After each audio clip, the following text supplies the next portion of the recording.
BJP के मजबूत गढ़ में मुख्यमंत्री उमर अब्दुल्ला का बीते कल जोरदार स्वागत हुआ। उन्होंने 4 साल बाद यहां दरबार मूव कार्यालय के पुनः खुलने के पहले दिन रेजिडेंसी रोड से रघुनाथ बाजार तक पैदल मार्च किया। जम्मू हमेशा से बीजेपी का गढ़ कहा जाता है और अगर 2024 के विधानसभा इंतखाबात देखे जाएं तो जम्मू खित्ते से ही 29 विधायक बीजेपी के चुन के आए हैं। मौजूदा समय में 28 हैं क्योंकि देवेंद्र सिंह राणा का लंबी बीमारी के बाद निधन हो गया है और नगरोटा में उपचुनाव होने हैं। इसलिए कहा जा रहा है कि मुख्यमंत्री उमर अब्दुल्ला का बीजेपी के गढ़ में बीते कल जोरदार स्वागत हुआ। व्यापारियों ने उन पर फूल बरसाए। राजधानी को हर 6 महीने में श्रीनगर और जम्मू के बीच स्थानांतरित करने की द्विवार्षिक परंपरा को बहाल करने के उनके निर्णय का गर्मजोशी से स्वागत किया गया। रेजिडेंसी रोड और रघुनाथ बाजार के दोनों ओर व्यापारी और आम लोग कतार में खड़े होकर मुख्यमंत्री की जय जयकार करते रहे। उनके साथ उनके कैबिनेट सहयोगी और chamber of commerce and industries के अध्यक्ष अरुण गुप्ता भी मौजूद थे।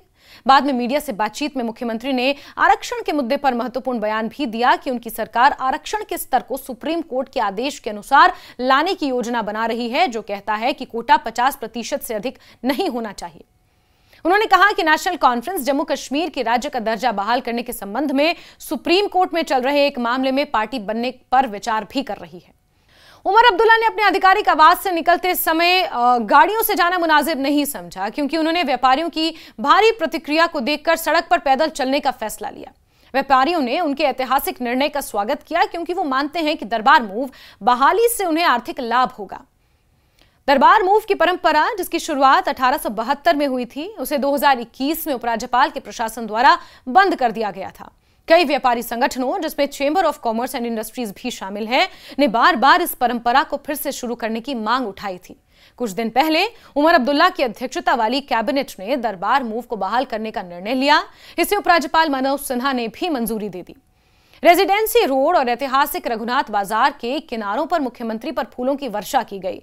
ढोल की थाप और जोशीले नारों के बीच वो आगे बढ़ते रहे। उमर अब्दुल्ला ने व्यापारियों के इस स्नेह का जवाब देते हुए जगह जगह रुक कर उनका अभिवादन भी स्वीकार किया। उमर अब्दुल्ला ने कहा कि आपने आज सुबह देख ही लिया होगा कि यह निर्णय जम्मू के लिए कितना महत्वपूर्ण था। आमतौर पर मेरे आवास से सिविल सचिवालय तक का सफर 5 मिनट में तय होता है, लेकिन आज लोगों की भीड़ और उनके स्नेह के कारण 1 घंटा लग गया। जब दरबार मूव बंद हुआ था, जम्मू सबसे ज्यादा प्रभावित हुआ। उन्होंने जोड़ा कि यह निर्णय आर्थिक नहीं बल्कि भावनात्मक और क्षेत्रीय एकता को भी प्रेरित करता है। सब कुछ पैसे में नहीं तोला जाना चाहिए। दरबार मूव को पैसे बचाने के लिए बंद कर दिया गया था, लेकिन कुछ चीजें पैसे से अधिक महत्वपूर्ण होती हैं क्योंकि वो भावनाओं और जम्मू कश्मीर के दोनों क्षेत्रों के एकीकरण से जुड़ी हुई हैं। उन्होंने कहा कि यह परंपरा दोनों क्षेत्रों को जोड़ने का सबसे बड़ा माध्यम है। मुख्यमंत्री को सुबह 10 बजे जम्मू कश्मीर पुलिस की टुकड़ी ने सिविल सचिवालय पहुंचने पर गार्ड ऑफ ऑनर भी दिया। उन्होंने उम्मीद जताई कि इस पुरानी परंपरा को पुनर्जीवित करने से क्षेत्र की अर्थव्यवस्था, जम्मू की अर्थव्यवस्था को एक बार फिर से बड़ा लाभ मिलेगा, जो बीते 4 सालों से ठप पड़ी थी।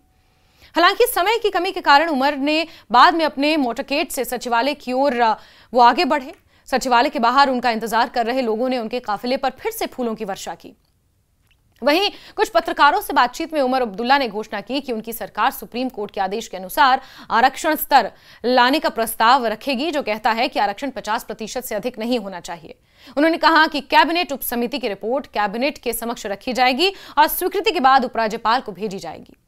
जम्मू कश्मीर में केंद्र सरकार द्वारा पिछले वर्ष पहाड़ी और अन्य जनजातियों के लिए 10% अलग आरक्षण और ओबीसी कोटा को 8% करने के बाद कुल आरक्षण को 70% तक बढ़ाने के निर्णय पर बढ़ती आपत्तियों के बीच ये बयान सामने आया है।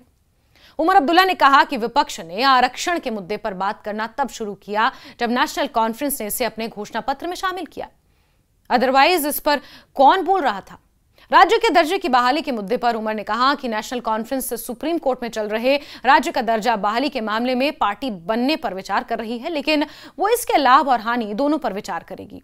हमारे कई लोग जो कानून और संविधान के जानकार हैं इस पर काम कर रहे हैं। उनका सुझाव हमारे अगले कदम का निर्धारण करेगा। यहां पर बात स्टेटहुड को लेकर मुख्यमंत्री उमर अब्दुल्ला ने की। वहीं एक प्रश्न पर कि पीडीपी अध्यक्ष और पूर्व मुख्यमंत्री महबूबा मुफ्ती ने बाहर की जेलों में बंद कश्मीरी कैदियों की वापसी के लिए हाईकोर्ट में याचिका दायर की है, उमर ने कहा कि क्योंकि उन्होंने ये कदम उठाया है, अब सभी को अदालत के फैसले का इंतजार करना होगा। उन्होंने कहा कि अब तो आप इस मुद्दे पर विधानसभा में भी चर्चा नहीं कर सकते क्योंकि इसे अदालत के दायरे में डाल दिया गया है और ये पूरा मामला सब जुडिशियल है और जब कोई मामला कोर्ट में लंबित होता है या उस पर सुनवाई चल रही होती है तो उस पर आप अनर्गल बहस विधानसभा में या उसके बाहर नहीं कर सकते। पीडीपी विधायक इस पर सवाल उठाने या प्रस्ताव लाने की कोशिश करेंगे तो स्पीकर कहेंगे कि मामला उप न्यायिक है। ये कब तक उप न्यायिक रहेगा ये हम नहीं जानते। उन्होंने जोड़ा कि महबूबा ने सोचा होगा कि उन्हें अदालत से कुछ हासिल होगा, इसलिए अब सबको इंतजार करना होगा। बाढ़ राहत पैकेज पर मुख्यमंत्री ने कहा कि सरकार ने एक क्षति के आंकलन के बाद केंद्र को ज्ञापन भेजा है। 2014 की बाढ़ में जब कश्मीर में भारी नुकसान हुआ था, इस बार नुकसान जम्मू में ज्यादा है। ज्ञापन भेज दिया गया है और हमें उम्मीद है कि जल्द ही जम्मू कश्मीर के लिए बाढ़ पैकेज मंजूर होगा, उन्होंने कहा। उन्होंने यह भी कहा कि पार्टी 11 नवंबर को निर्धारित उपचुनावों में बडगाम और नगरोटा दोनों विधानसभा सीटें जीतने के लिए संघर्ष कर रही है। बडगाम हमारी सीट थी और नगरोटा वो थी जो पिछली बार हम हारे थे।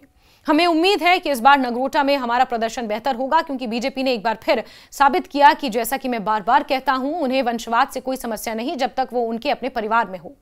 लेकिन जब वो बात बीजेपी के विरोधी परिवारों पर आती है तो वो इस मुद्दे पर बयान देते हैं और इसे मुद्दा बनाते हैं, इसे परिवारवाद की राजनीति करार देते हैं। अब जीत की हम पूरी कोशिश लगाए बैठे हैं। एक हमारी अपनी सीट थी, एक सीट में हम साल पहले हारे, लेकिन उम्मीद करते हैं कि इस बार नगरोटा में भी हमारी परफॉर्मेंस ठीक रहेगी, क्योंकि बीजेपी ने एक चीज तो साबित कर दिया जो मैं बार बार कहता हूं, बीजेपी को खानदानी राज से कोई इख्तलाफात नहीं है। उनको खानदानी राज बिल्कुल पसंद है, लेकिन सिर्फ अपने खानदान। जो खानदान बीजेपी के खिलाफ हैं उनको खानदानी राज सिर्फ उनमें नजर आती है, और ये शुक्र है नगरोटा में दोबारा साबित हुआ।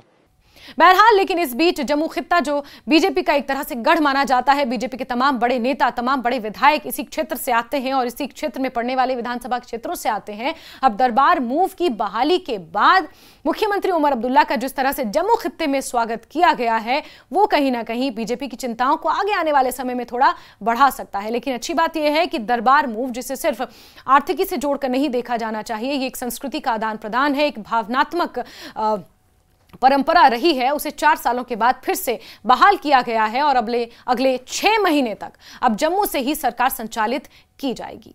जम्मू को बहुत बड़ा धक्का पड़ा जब दरबार मूव जो है उसको कर्टेल किया गया, और ये हमारी जिम्मेदारी थी। हमने लोगों से कहा भी था कि हम दरबार मूव रिस्टोर करेंगे। आज दरबार मूव रिस्टोर हुआ है।